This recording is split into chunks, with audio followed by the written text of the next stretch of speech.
Queridos hermanos y hermanas, que la paz de nuestro Señor Jesucristo permanezca siempre con ustedes.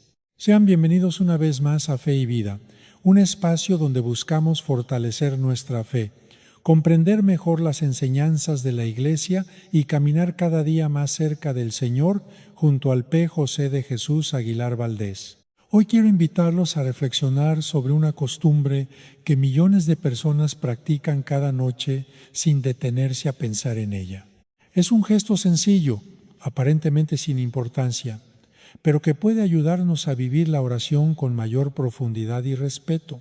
Me refiero a la costumbre de rezar ya completamente acostados cuando el cansancio del día ha vencido nuestras fuerzas. Quizá tú también lo haces. Llegas después de una larga jornada, apagas la luz, te recuestas en la cama y comienzas a rezar el Padre Nuestro, el Ave María o el Santo Rosario.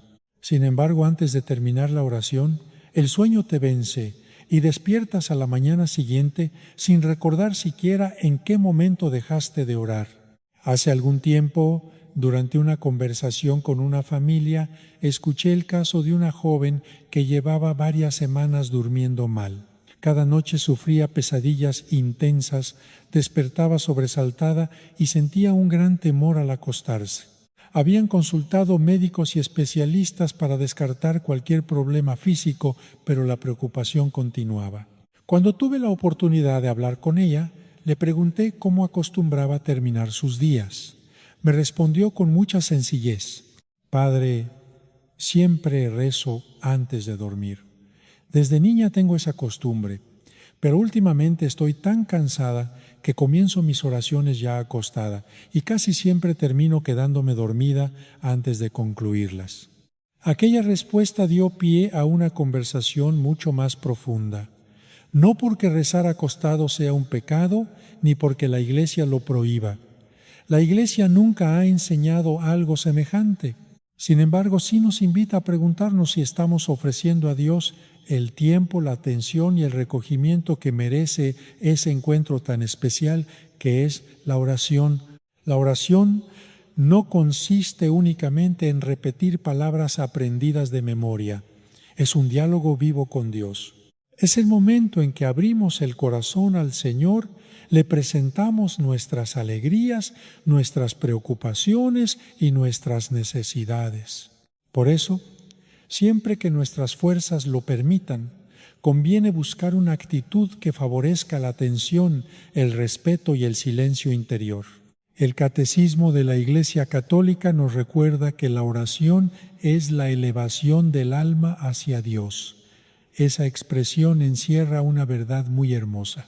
Orar significa levantar el corazón hacia el Señor, disponernos libremente para escucharlo y dejarnos transformar por su gracia.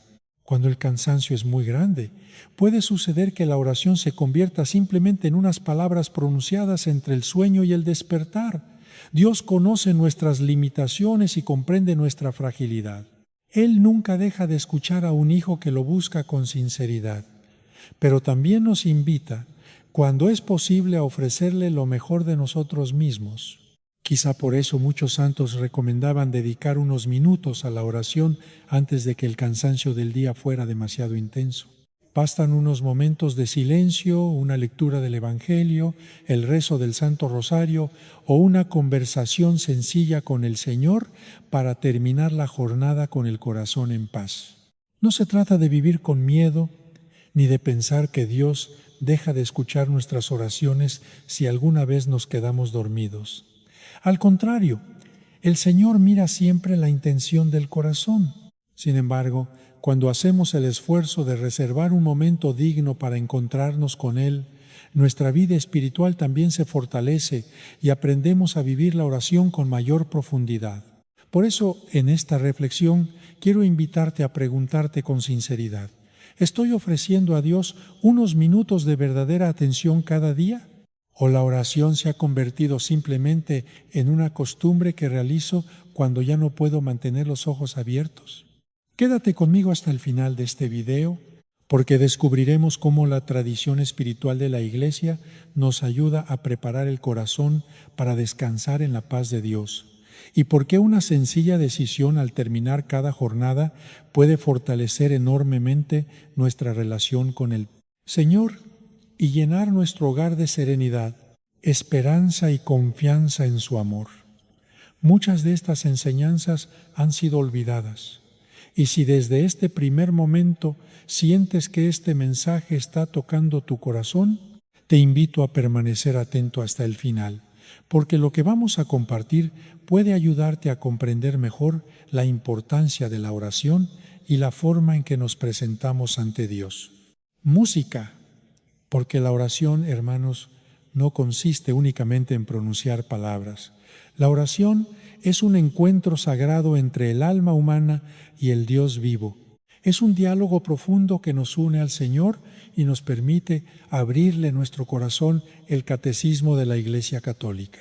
En el número 2558 nos recuerda que la oración es la elevación del alma hacia Dios. Detengámonos por un momento en esa expresión tan importante, elevación. Cada palabra de esa definición encierra una enseñanza profunda que vale la pena comprender. El alma se eleva, el alma sube. La oración es un movimiento ascendente del espíritu hacia el Creador. Y cuando ese movimiento se hace desde una postura de abandono físico total, desde la cama, acostado a punto de dormir, con la mente ya cediendo al descanso, algo muy importante se altera en esa dinámica espiritual. No estoy diciendo que Dios no escuche a quien reza acostado. Dios es infinitamente misericordioso y escucha el gemido más pequeño de un corazón sincero. Los salmos están llenos de oraciones hechas en la noche, en el lecho, en el dolor. El Salmo 63 dice: música, en mi lecho me acuerdo de ti. Medito en ti durante las vigilias de la noche. Y el Salmo 4 dice: en paz me acuesto y enseguida me duermo. Dios conoce nuestra debilidad. Dios sabe que somos polvo.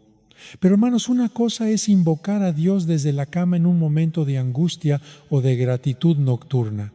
Y otra muy distinta es hacer de la cama el lugar habitual y exclusivo de nuestra oración. Y esa distinción, esa diferencia aparentemente pequeña, tiene consecuencias espirituales enormes que voy a explicarles con detalle. Lo primero que pasa cuando oras acostado de manera habitual es que tu mente no puede mantener el recogimiento necesario. La teología mística, hermanos, enseña que la oración profunda requiere lo que los santos llamaban recoleco, el recogimiento de las potencias del alma, la memoria, el entendimiento y la voluntad. San Juan de la Cruz, doctor de la Iglesia, uno de los más grandes maestros de la vida interior que ha tenido la Iglesia, explicaba que el alma en oración debe estar activa, despierta, orientada hacia Dios con todas sus facultades. Cuando el cuerpo está acostado, la mente entra naturalmente en un estado de relajación progresiva que trabaja en contra del recogimiento espiritual. Las distracciones se multiplican, el pensamiento se dispersa y lo que comenzó como un Padre Nuestro se convierte en un monólogo interior confuso. Antes de que nos demos cuenta, ¿cuántas veces, hermanos, han comenzado el rosario en la cama y se han despertado al día siguiente con el rosario en la mano sin saber en qué misterio quedaron? ¿Cuántas veces la oración de la noche se ha convertido simplemente en el ritual de cerrar los ojos antes de dormir? Cuando eso se vuelve costumbre, cuando la oración y el sueño se fusionan en la misma acción, el alma está enviando un mensaje al mundo espiritual, un mensaje que quizás no tenemos intención de enviar, pero que se envía de todas maneras, que Dios no merece nuestro tiempo de vigilia, que la oración es lo último que hacemos antes de perder la conciencia, que hablar con el Señor no requiere de nuestra plena atención. Y aquí, hermanos, llegamos al punto que más me preocupa pastoralmente, porque existe un peligro espiritual real documentado en la experiencia de los exorcistas y en la tradición de la Iglesia, que ocurre precisamente en ese estado de media vigilia, ese estado que los estudiosos del sueño llaman hipnagógico, en el que la mente está entre el sueño y la vigilia. Ese estado de conciencia reducida, ese umbral del sueño, es un momento de particular vulnerabilidad espiritual. Y el demonio, hermanos, que es inteligente, que es astuto, que lleva milenios estudiando la naturaleza humana, conoce ese umbral perfectamente.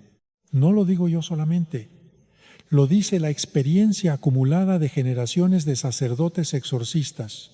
En los rituales de la Iglesia, en el ritual de Romanum, que es el libro oficial de los ritos de la Iglesia, hay advertencias específicas sobre la vulnerabilidad del alma durante los estados alterados de conciencia.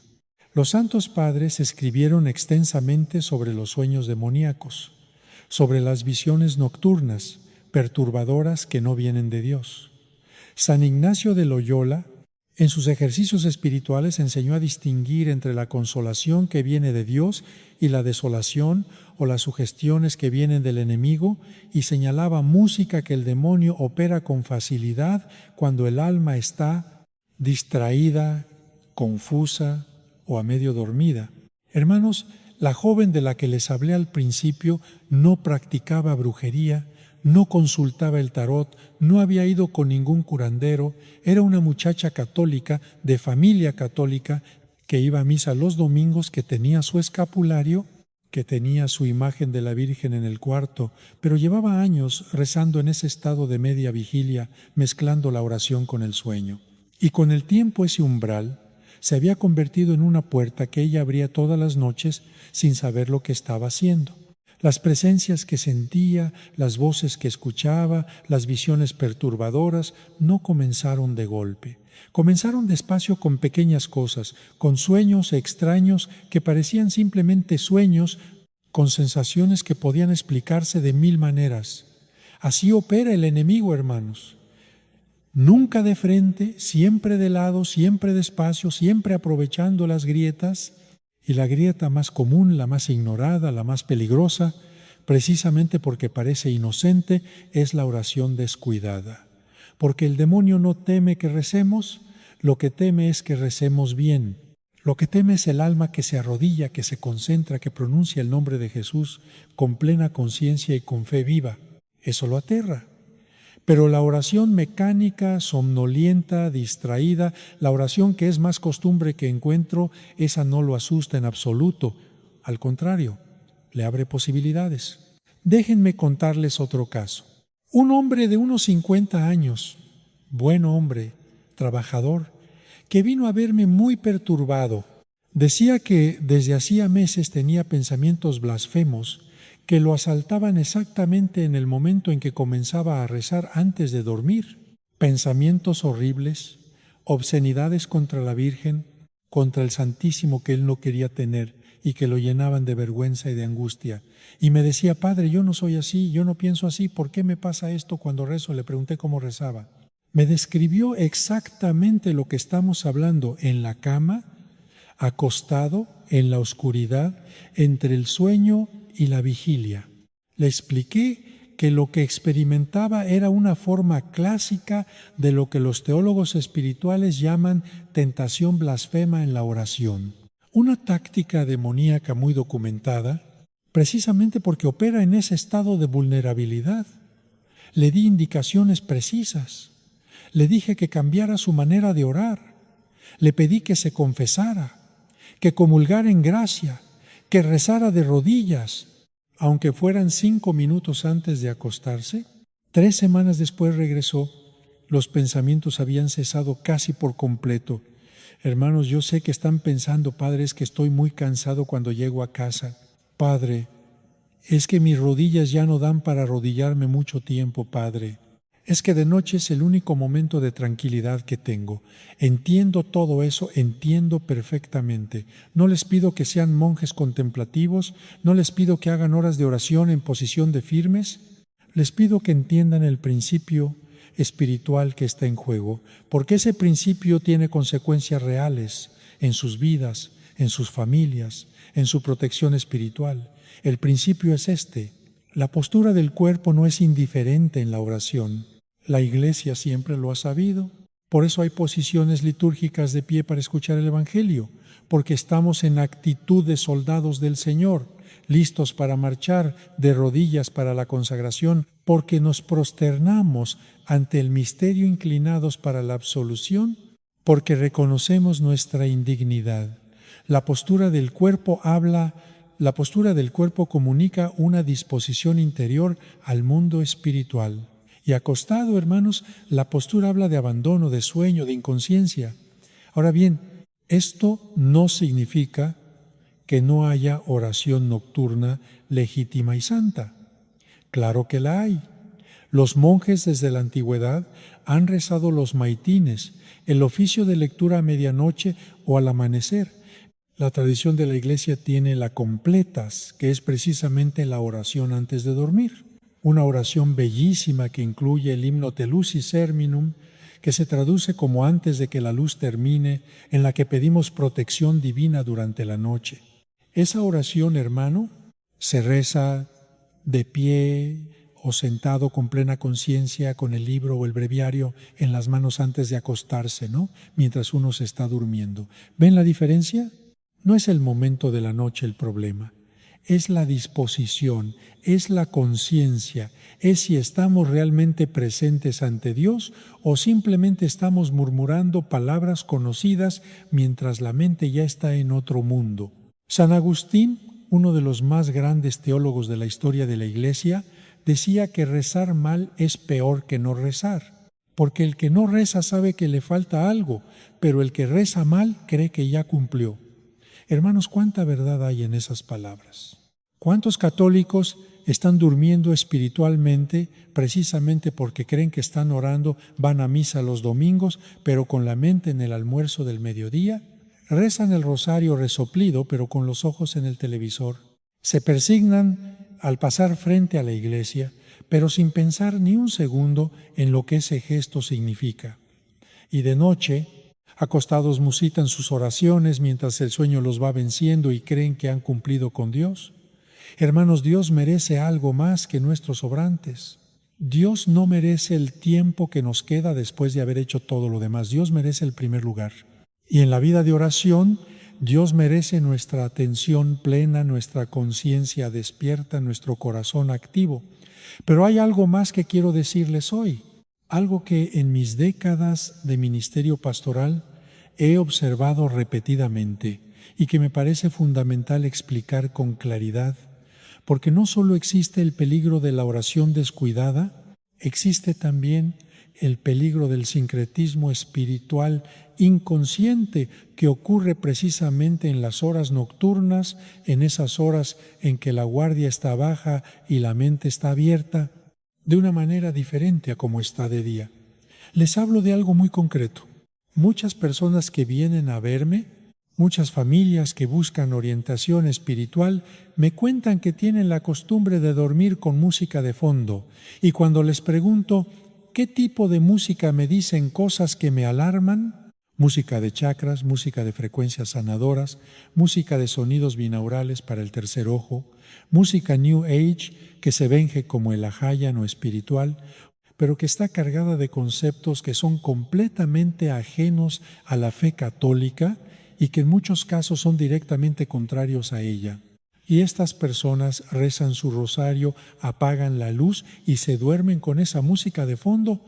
Sin darse cuenta están mezclando el agua bendita con el veneno. Sin darse cuenta están abriendo su mente dormida, su subconsciente, su mundo interior más profundo a influencias que no son de Dios. Hermanos, el New Age no es inocente, el Reiki no es inocente. Las frecuencias sanadoras y los sonidos cuánticos y las vibraciones del universo que se venden como espiritualidad alternativa no son inocentes.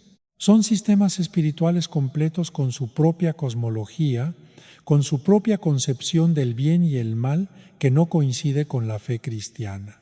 El documento de la Pontificia Comisión para la Cultura y el Pontificio Consejo para el Diálogo Interreligioso, publicado en el año 2003 y titulado precisamente Jesucristo, portador del agua de la vida, dedica páginas enteras a advertir a los católicos sobre los peligros del movimiento New Age. Dice ese documento que el New Age ofrece el potencial de los poderes, de la propia mente o del yo más profundo, lo que en términos teológicos música es la idolatría del yo, poner al ser humano en el centro donde solo Dios debe estar. Y eso, hermanos, mezclado con la vulnerabilidad del sueño, con la puerta abierta de la mente a medio dormir, con la guardia espiritual baja de las horas nocturnas, puede tener consecuencias que van mucho más allá de un sueño perturbado. Me han traído casos, hermanos, de personas que comenzaron con la música de meditación New Age mientras dormían y que al cabo de meses empezaron a experimentar fenómenos inexplicables, voces, presencias, sensación de que alguien se sentaba en su cama, sueños con figuras de luz que les daban mensajes que en muchos casos contradecían la enseñanza de la Iglesia. Y cuando yo les preguntaba si habían consultado con algún curandero, si habían ido a una limpia, si habían participado en algún ritual esotérico, me decían que no, que ellos eran católicos, que iban a misa, pero en sus noches, mientras dormían, habían estado dejando entrar algo que no debía entrar. El demonio, hermanos, no necesita que ustedes firmen un pacto, no necesita que vayan a una sesión de espiritismo, no necesita que consulten el tarot ni que compren una aguija. El demonio es paciente, el demonio es sutil y sabe perfectamente que la puerta trasera, la puerta que nadie vigila, la puerta que se abre despacio y sin ruido, es mucho más eficiente que la puerta principal. ¿Y cuál es esa puerta trasera? La oración descuidada, las horas nocturnas, sin protección espiritual adecuada, la mezcla de lo sagrado con lo profano, del nombre de Jesús con las frecuencias del universo, del rosario con la energía cósmica, esa mezcla, esa confusión espiritual, esa incoherencia de fe es exactamente lo que el enemigo necesita para tener acceso. Ahora bien, hermanos, no quiero que salgan de este video con miedo. Quiero que salgan con sabiduría, porque la Iglesia no solo nos enseña cuáles son los peligros, la Iglesia nos da también todas las herramientas para estar protegidos, para vivir en la gracia de Dios, para cerrar esas puertas que quizás sin saberlo hemos tenido abiertas. Lo primero y más importante, la confesión. Hermanos, se han estado rezando de manera descuidada, se han mezclado su fe con prácticas New Age, se han consultado horóscopos, se han ido a curanderos o han permitido que alguien les hiciera una limpia, un trabajo. Lo primero que necesitan es ir al confesionario. No mañana, no el domingo que viene, esta semana. El sacramento de la reconciliación es el sacramento de la liberación, hermanos. Cuando un sacerdote dice las palabras de la absolución sobre ustedes, el poder de esas palabras no es humano, es divino. Es Cristo mismo el que perdona, el que libera, el que sella y protege el alma. El Catecismo dice en su número 1468 que en la confesión el pecador, al recibir la misericordia de Dios, halla también su reconciliación con la Iglesia que ha herido con su pecado. Esa reconciliación, hermanos, cierra puertas que el pecado había abierto. Lo segundo, la Eucaristía en estado de gracia. Comulgar frecuentemente, comulgar con preparación, comulgar con ayuno eucarístico, comulgar en gracia y no en pecado mortal. La Eucaristía es el cuerpo, la sangre, el alma y la divinidad de Jesucristo. Cuando comulgamos dignamente, Cristo entra en nosotros de manera real, sustancial, no simbólica.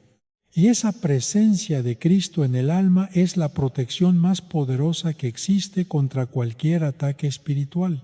San Ignacio de Antioquía, que fue discípulo directo del apóstol Juan y que murió mártir en el siglo II, llamaba la Eucaristía la medicina de la inmortalidad y el antídoto contra la muerte. Eso es lo que está en nuestras manos cada vez que nos acercamos a comulgar dignamente. Lo tercero, la oración nocturna bien hecha. Y aquí, hermanos, quiero darles instrucciones muy prácticas, muy concretas, para que esta noche, cuando lleguen a sus casas, puedan implementarlas. Antes de acostarse, dense un momento, aunque sean 10 minutos, aunque sean 5, para rezar de rodillas o sentados en una silla, pero despiertos, con los ojos abiertos o cerrados, pero la mente presente. Comiencen con la señal de la cruz, lenta, consciente, diciendo cada palabra en el nombre del Padre y del Hijo y del Espíritu Santo. Esa señal de la cruz, hermanos, no es un gesto decorativo, es una declaración de pertenencia. Es decirle al mundo espiritual: yo pertenezco a Cristo, estoy sellado por su cruz, no tengo dueño sino Él. Luego recen el acto de contrición, repasan mentalmente el día. ¿Dónde fallé? ¿Dónde ofendí a Dios? ¿Dónde fui impaciente, orgulloso, impuro de pensamiento o de acción? Y pidan perdón, no de manera mecánica, sino con el corazón. Eso sella las grietas del día, hermanos. Eso repara las fisuras que los pecados veniales van dejando en el alma a lo largo de las horas. Después, encomienden a las personas que están bajo su cuidado espiritual, sus hijos, su esposo, su esposa, sus padres ancianos, los enfermos que conocen. Pídanle a Dios que los proteja durante la noche, que los ángeles custodios velen su sueño y terminen con una oración a la Santísima Virgen. Ya sea el acordados, ya sea un misterio del rosario, ya sea simplemente el bajo tu amparo.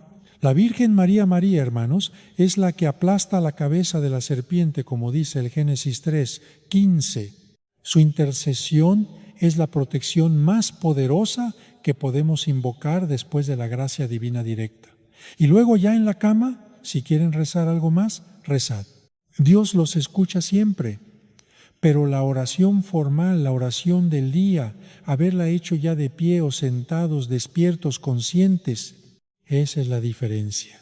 El agua bendita, hermanos, no se olviden del agua bendita. Háganla traer de su parroquia. Tengan una en la entrada de su casa. Bendigan su cuarto con ella, persíguense con ella antes de dormir. El agua bendita no es superstición, es un sacramental de la Iglesia. El Catecismo en su número 1667 define los sacramentales como signos sagrados con los que, imitando de alguna manera los sacramentos, expresan efectos, sobre todo espirituales, obtenidos por la intercesión de la Iglesia.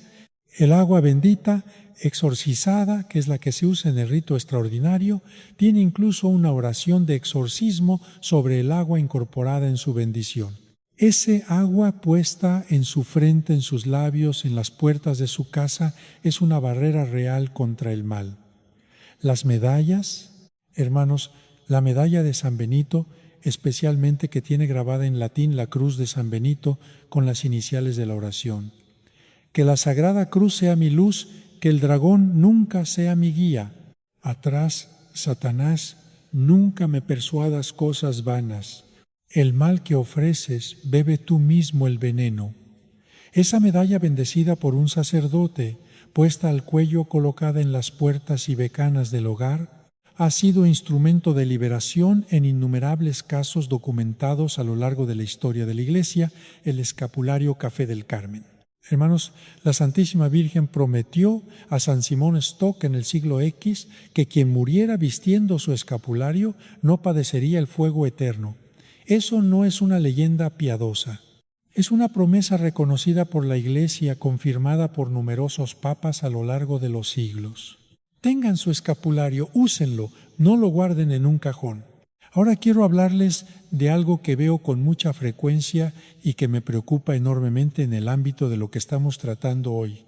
Me preocupan los objetos que la gente tiene en sus cuartos, los objetos con los que duerme, los objetos que están presentes en ese espacio sagrado donde el alma descansa y donde la oración se hace. Hermanos, ¿qué tienen en su cuarto?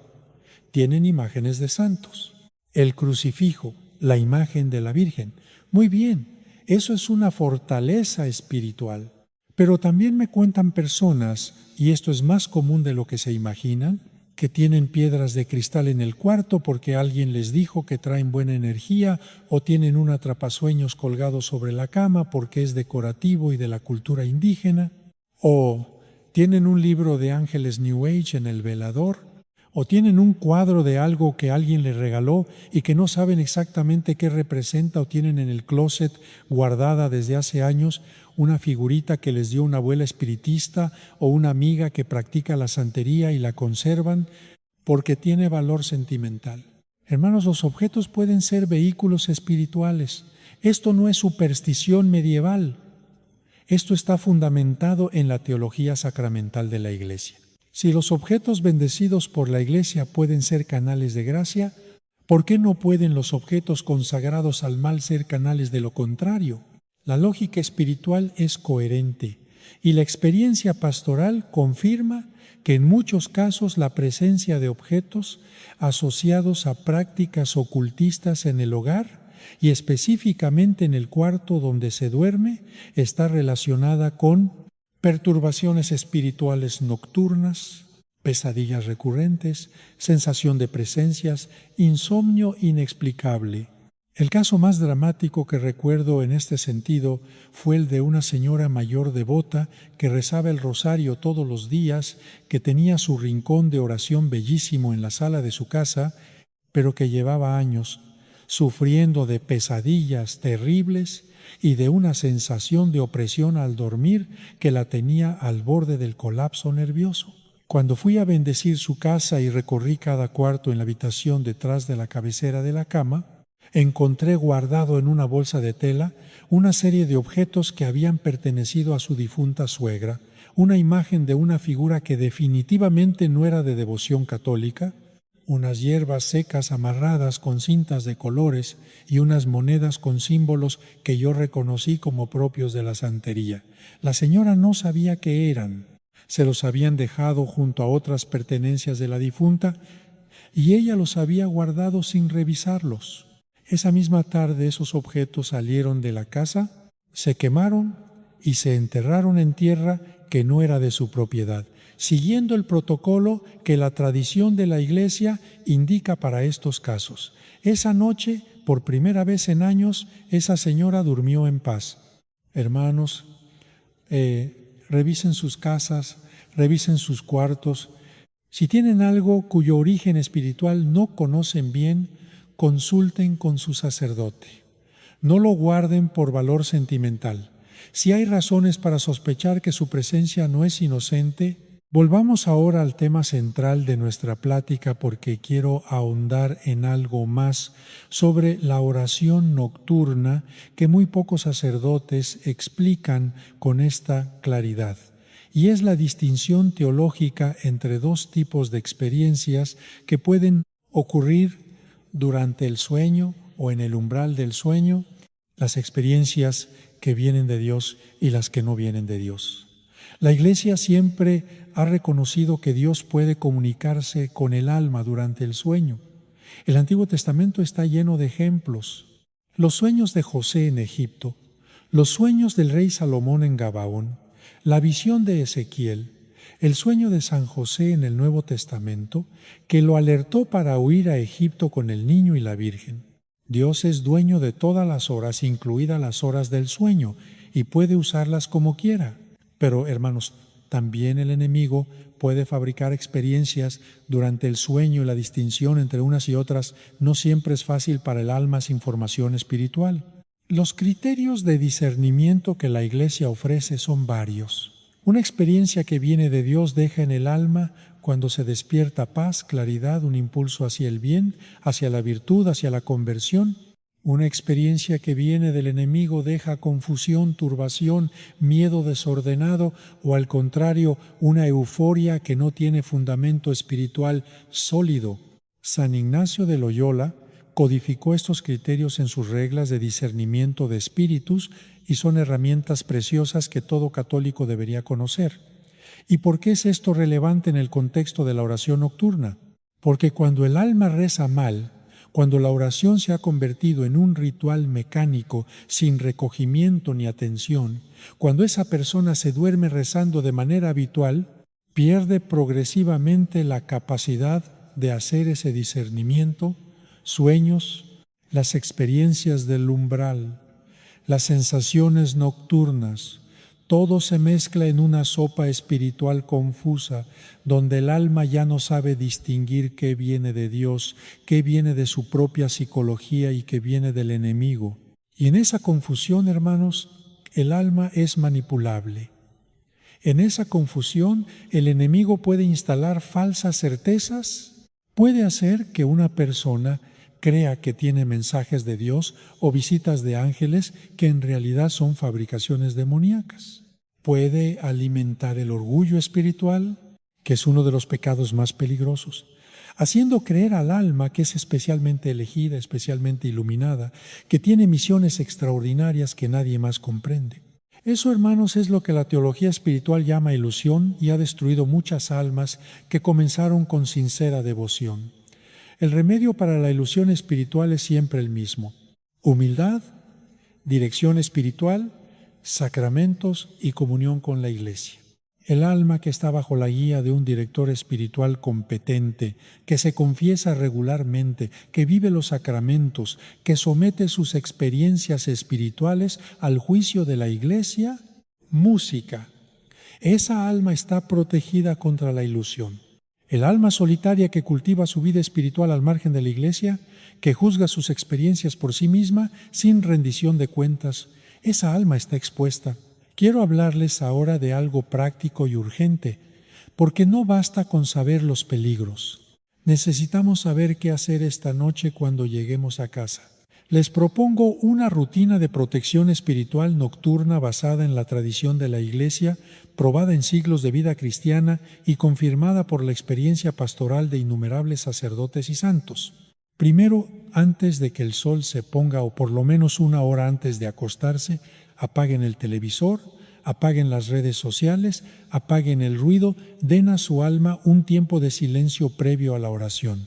No pueden entrar a hablar con el Rey del universo con la cabeza llena de noticias, de redes sociales, de series de televisión. Necesitan un periodo de transición, de descompresión espiritual que prepare el alma para el encuentro con Dios. Segundo, preparen su espacio de oración, aunque sea una esquina de su cuarto, aunque sea solo el crucifijo en la pared y la imagen de la Virgen en el velador, ese espacio físico importa. El lugar donde oran regularmente se va cargando de gracia con el tiempo, se va santificando por el uso constante para la oración, y ese espacio sagrado en su hogar es también una barrera real contra el mal. Tercero, la oración formal, de pie o sentados, despiertos antes de acostarse, como ya les expliqué, la señal de la cruz, el acto de contrición, el examen de conciencia breve, la encomienda de la familia a Dios y a la Virgen, al menos una decena del rosario, aunque sea una sola decena, y la oración de protección nocturna.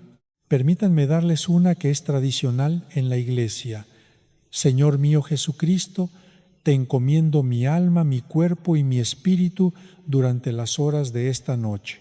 Que tu sangre preciosa me cubra, que tus santos ángeles me rodeen, que ningún poder del mal tenga acceso a mi sueño ni a mi mente. Virgen María, Madre de Dios, cúbrenos con tu manto. San Miguel Arcángel, defiéndenos en la batalla. Amén. Cuarto, el agua bendita. Ya en la cama, persínense con agua bendita en la frente.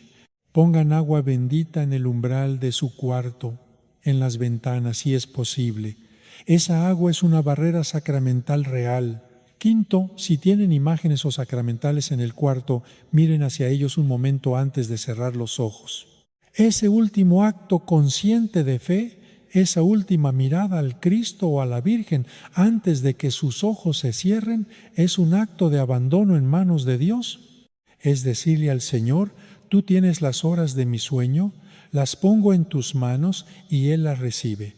Hermanos, quiero hablarles también de los casos de personas que me consultan sobre el fenómeno de la parálisis del sueño, que es algo que genera mucho miedo y mucha confusión espiritual.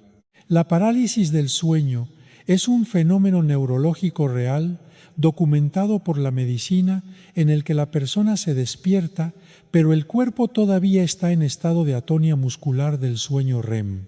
Y durante esos segundos o minutos de transición puede experimentar alucinaciones vívidas, sensaciones de peso, de presencias amenazantes, a veces visiones terroríficas. La medicina le explica desde la neurología, pero la experiencia pastoral revela que en personas con debilidad espiritual, con puertas abiertas, con desprotección espiritual, ese fenómeno neurológico puede ser exacerbado, amplificado, usado como canal por el enemigo. He atendido a personas que sufrían parálisis del sueño con tormento espiritual añadido y que después de confesarse, de volver a los sacramentos, de implementar la protección nocturna que les he descrito, vieron cómo ese fenómeno cesaba o se reducía drásticamente. Eso no lo explica solo la neurología. Eso habla de que hay una dimensión espiritual real en esas experiencias que la medicina sola no puede resolver. Les quiero hablar también de los niños, hermanos, porque muchos de ustedes son padres y abuelos y esto les atañe directamente. Los niños son especialmente vulnerables espiritualmente porque su capacidad de discernimiento no está desarrollada, porque son crédulos por naturaleza, porque confían. Asegúrense de que sus hijos y sus nietos tengan una oración nocturna real. No les digan simplemente reza y duerme, ren con ellos, arrodíllense con ellos a su lado, aunque sean 3 minutos, y enséñenles a hablar con Dios de verdad, a pedirle perdón, a encomendarse a la Virgen. Esos 3 minutos de oración genuina con un padre o una madre al lado valen más que cualquier app de meditación, que cualquier cuento de ángeles New Age, que cualquier música de buenas vibras. Pongan el crucifijo en el cuarto de sus hijos. Pongan la imagen de la Virgen, aspérjenlo con agua bendita de vez en cuando. Esto no es medievalismo supersticioso. Esto es la fe viva de la Iglesia en la eficacia de los sacramentales para proteger el hogar cristiano y una advertencia muy concreta para los padres. Tengan cuidado con lo que sus hijos ven antes de dormir. El contenido digital que consumen en la última hora, antes de acostarse, se instala en su subconsciente con especial fuerza durante las horas de sueño.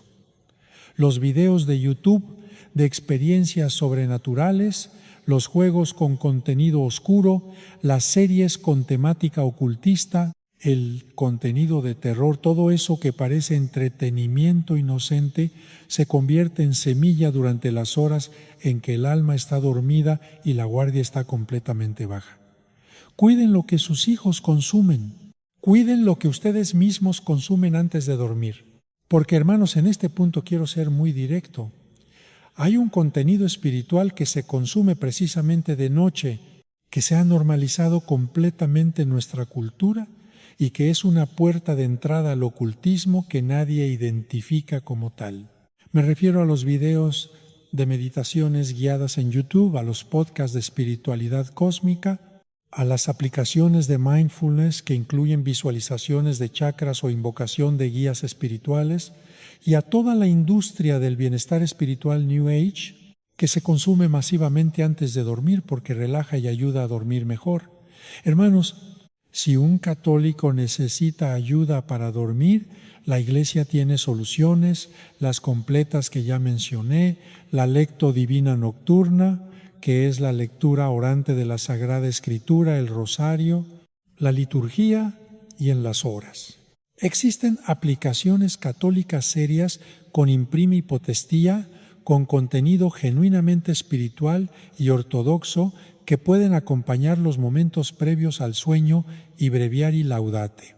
Esas aplicaciones llevan al alma hacia Dios, las de New Age la llevan hacia otro lado.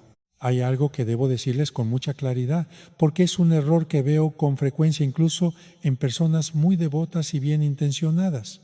Existe la costumbre, especialmente entre las mujeres mayores, muy devotas, de dormir con el rosario en la mano, con intención piadosa, completamente comprensible y loable en su origen. Quieren estar cerca de la Virgen. Incluso mientras duermen, quieren que el rosario sea lo último que toquen y lo primero que sientan al despertar. Eso es hermoso en su intención. Pero, hermanos, hay una distinción importante que hacer. El rosario es una oración. Una oración requiere conciencia, atención, intención. Cuando uno se duerme con el rosario en la mano, el rosario ya no se está rezando. El rosario está siendo usado como amuleto, aunque sea con la mejor intención del mundo. Y la diferencia entre un sacramental y un amuleto no es el objeto en sí, es la disposición del alma y la manera de usarlo. Un sacramental es eficaz por su conexión con la fe viva y la oración de la Iglesia. Un amuleto es un objeto al que se atribuye poder mágico independientemente de la fe. Cuando uno duerme con el rosario como si solo su presencia física fuera suficiente para protegerle, está deslizándose sin quererlo hacia una concepción mágica del sacramental. Esto no significa que tengan que quitarse el rosario de las manos o tirar el escapulario antes de dormir. Significa que entiendan la diferencia. El escapulario que llevan puesto es eficaz porque es expresión de una consagración a la Virgen, de una pertenencia a su familia espiritual, no porque tenga poderes mágicos en sí. El agua bendita que ponen en su frente es eficaz porque es expresión de su fe en Cristo y de su unión con la Iglesia que la bendijo, no porque el agua en sí tenga propiedades sobrenaturales automáticas. La fe viva que los anima es lo que activa la gracia de los sacramentales. Esta distinción, hermanos, es fundamental para no caer en la superstición, que es también un pecado contra la fe. El Catecismo, en su número 2111, define la superstición como la desviación del sentimiento religioso y de las prácticas que impone. Puede afectar al culto que tributamos al Dios verdadero. Por ejemplo, cuando si quiero que caigan en ese error, quiero que usen los sacramentales como la Iglesia los ofrece, con fe viva, con oración, con conciencia de que son instrumentos de gracia, no objetos mágicos. Hermanos, estamos llegando ya al final de esta plática y quiero cerrar con lo más importante. Quiero que en este momento hagan un examen muy honesto de cómo ha sido su vida de oración nocturna hasta ahora. No les pido que me respondan a mí, les pido que respondan ante Dios. Han estado rezando dormidos mecánicamente por costumbre. Han mezclado su fe con prácticas que no son de la Iglesia. Han tenido en su casa objetos cuya procedencia espiritual desconocen o sobre los que tienen dudas han estado consumiendo contenido espiritual New Age pensando que era inofensivo. Han dejado de confesarse con regularidad pensando que no tenían nada grave. Si alguna de estas preguntas toca su conciencia, hermanos, eso es la gracia de Dios obrando en este momento. Eso es el Espíritu Santo llamando. No apaguen esa voz, no la posterguen. El Señor en su misericordia infinita les está dando hoy la oportunidad de dar un paso, un solo paso. Esta semana vayan al confesionario. Si no van hace meses, si no van hace años, si no van hace décadas, no importa. El sacerdote que permanece en el confesionario no está allí para condenar a nadie, está para escuchar, acompañar y ser instrumento de la infinita misericordia de Dios. Ningún pecado es más grande que el amor del Señor cuando existe un corazón sinceramente arrepentido. En el Evangelio según San Lucas capítulo 15, encontramos una de las páginas más conmovedoras de toda la Sagrada Escritura, la parábola del Hijo Pródigo. Allí contemplamos a un padre que al ver regresar a su hijo desde lejos no espera inmóvil. Sale a su encuentro, corre hacia él y lo abraza antes incluso de escuchar sus palabras. Así es Dios con cada uno de nosotros. Basta un paso sincero hacia Él para que su gracia salga a nuestro encuentro. Ese mismo Padre amoroso nos espera en el sacramento de la reconciliación. Nos espera también cada noche, cuando elevamos una oración confiada antes de descansar. Él desea sanar nuestras heridas, fortalecer nuestra fe y devolver la paz a nuestro corazón. Por eso, si hace tiempo que no te confiesas, quizá esta sea una buena oportunidad para acercarte nuevamente al Señor. No tengas miedo. Acércate con humildad, con sinceridad y con confianza. Descubrirás que Dios nunca se cansa de perdonar a quien vuelve a Él con un corazón arrepentido. Y antes de concluir esta reflexión, quiero pedirte un favor. Si este mensaje ha fortalecido tu fe, suscríbete al canal Fe y Vida y activa la campana de notificaciones. Cada día compartimos nuevas reflexiones para ayudarnos a vivir más cerca de Cristo y de la enseñanza de la Iglesia. También te invito a compartir este video con quienes puedan necesitarlo. Quizá conozcas a alguien que esté atravesando una etapa difícil, que haya perdido la esperanza o que se haya alejado de la vida sacramental. A veces, una sencilla invitación puede convertirse en el comienzo de un verdadero encuentro con Dios. Nunca subestimemos el bien que el Señor puede realizar a través de un gesto de generosidad. Ahora los invito a unirnos en oración allí donde se encuentren, en casa, en el trabajo, en el camino o en cualquier lugar. Hagamos juntos la señal de la cruz. En el nombre del Padre, y del Hijo, y del Espíritu Santo. Amén. Señor Jesucristo, Hijo de Dios vivo, hoy me presento delante de ti con humildad y confianza. Tú conoces mi corazón, mis alegrías, mis preocupaciones, mis debilidades y también mis pecados. Te doy gracias porque nunca dejas de buscarme y porque tu misericordia es siempre más grande que mis faltas. Perdóname por las veces en que he vivido distraído de tu presencia o he descuidado mi vida de oración. Purifica mi corazón, fortalece mi fe y ayúdame a caminar siempre por el camino del Evangelio. Derrama tu bendición sobre mi familia, protege nuestro hogar y acompaña especialmente a quienes sufren enfermedad, soledad, dificultades económicas o cualquier otra prueba. Envía a tus santos ángeles para que nos custodien durante esta noche y nos conduzcan siempre por caminos de paz. Que tu preciosísima sangre sea defensa para nuestras familias y que nunca nos apartemos de tu amor. Santísima Virgen María, Madre de la Iglesia y Madre nuestra, cúbrenos con tu manto, enséñanos a escuchar la voluntad de Dios y acompáñanos cada día hacia tu Hijo Jesucristo. San José, protector de la Sagrada Familia, ruega por nuestros hogares. San Miguel Arcángel, defiéndenos en la batalla y protégenos de todo mal. Y concédenos, Señor, la gracia de vivir siempre cerca de ti, alimentándonos de tu palabra, participando en la Santa Misa, recibiendo los sacramentos y creciendo cada día en la fe, la esperanza y la caridad. Amén. En el nombre del Padre, y del Hijo, y del Espíritu Santo. Amén. Queridos hermanos y hermanas, gracias por acompañarnos una vez más en Fe y Vida junto al P. José de Jesús Aguilar Valdés.